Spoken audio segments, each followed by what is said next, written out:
शिवसेना ठाकरे गटाचं राज्यव्यापी अधिवेशन पार पडलेलं आहे। या संदर्भात बोलण्यासाठी माझ्याबरोबर शिवसैनिक आणि शिवसेनेचे काही पदाधिकारी देखील आहेत। आज महाअधिवेशन पार पडलं, काही ठराव देखील झाले।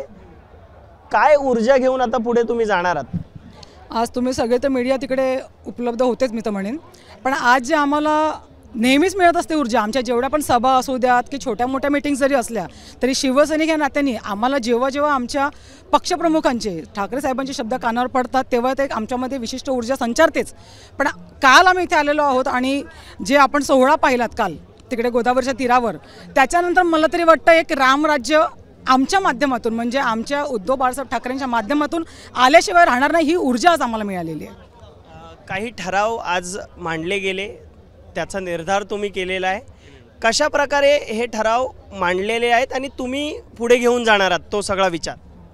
आपण पाहत असताना ज्या पद्धतीने आज महाराष्ट्राचं राजकारण चाललं आहे त्या पद्धतीनं जे आज भाजप महाराष्ट्रात वागत आहे, पण उद्धव साहेबांना आज शिवसेना जी खंबीरपणे उद्धव बाळासाहेब ठाकरे आज मांडलेली आहे ती आम्ही त्यांचे जे ठराव झाले ते ठराव पुढे घेऊन जाणार, महाराष्ट्र होणार की आज रामराज्य जे आणायचं आहे, रामराज्य आणायला फक्त उद्धव बाळासाहेब ठाकरे एकमेव असा नेता आहे की जे रामाचे विचार रामाचे आचार या महाराष्ट्राला या देशाला देऊ शकतात।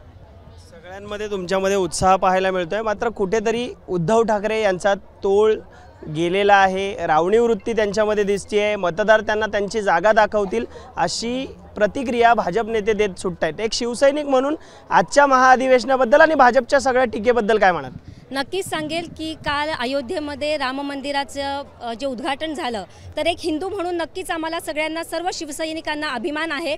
पण जसं आमचं महाराष्ट्राचं कणखर युवा नेतृत्व आदित्य साहेब म्हणाले की आमचं हिंदुत्व स्पष्ट आहे, हृदयात राम आहे, पण आमच्या हाताला काम पाहिजे। आज ग्रामीण भागामध्ये काम करत असताना किंवा शहरी भागामध्ये काम करत असताना अनेक उच्च शिक्षित तरुण तरुणी आहेत, पण अतिशय त्यांची परिस्थिती खराब आहे, कारण राज्यामधले प्रकल्प जात आहेत, त्यांच्या हाताला काम नाही आहे। अशा वेळेस आमचं एकच धोरण राहणार, आम्ही हिंदू आहोत, रामाची आम्ही पूजा करतो आहोत, तरी सुद्धा जेव्हा आमच्या महाराष्ट्रातल्या युवांना काम मिळेल तेव्हाच आमचं हे धोरण पूर्ण होईल।